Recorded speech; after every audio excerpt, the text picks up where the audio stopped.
Fandraisin'ny gendarmerie pirenena antanana ny fametrahana ny fandriampahalemana manoloana izay feu miely izay ny mety isin'ny alatsinainy mainty araka nambaran'ny colonel Rakotomanina Florence commande ny fiarapedidin'ny gendarmerie pirenena na ny CRGN.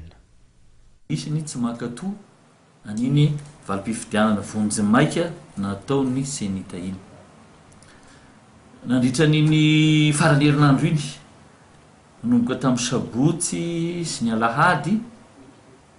dia anisany vaovao tonga teto ampelatananay tany filaminana tsy zahay fotsiny nanontany amin'ny polisy pirenena atao amin'ny gendarmerie pirenena eny fa na olo-tsotra aza miantso atarby fa nisy ny fivoriana tany hoany tany Ambohimanaro moa ny tena marina fa hoe isy ho fanakorontanana atao ny alatsinainy ary de misy laza hoe atao alatsinainy mainty teto Antananarivo ho satria betsaka ny vaovao tonga teto ampelantanana dia tsy maintsy niraisina avy hatrany ny andraikitra satria dia aleo misoroka toy izay mitsabo. Dia izay ny antony nandraisana andraikitra tanteraka hiarovana Analakely sy ny manodidina any amin'ny toerana betsaka olona ifamezivezena. Tsy androany ihany fa dia araka ny voalaza hoe aleo ny ao amin'ny cour électorale spéciale hiasa ankalalana ampitoniana mba ahafahany zareo mamoaka ny valim-pifidianana raikitra.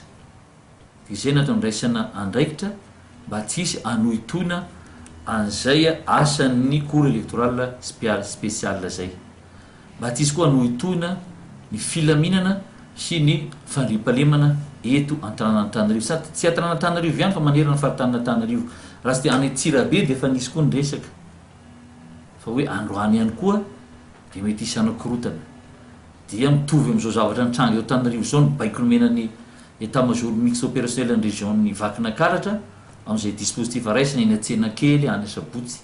satria dia misy andresaka hoe isy koa ny opération karana fa dia efa niraisana zany zay andraikitra zay ary dia mbola manamafy izay atao fidovana filaminana fa tsy anaiky mihitsy na inona fanakorontanana ty aorinany ty fifidianana ty fa dia izay famorim-bahoaka na fihetsiketsena an-dalambe ka tsy ananana fahazahoan-dalana dia tsy ho ekena mihitsy na inona ny fitrangana.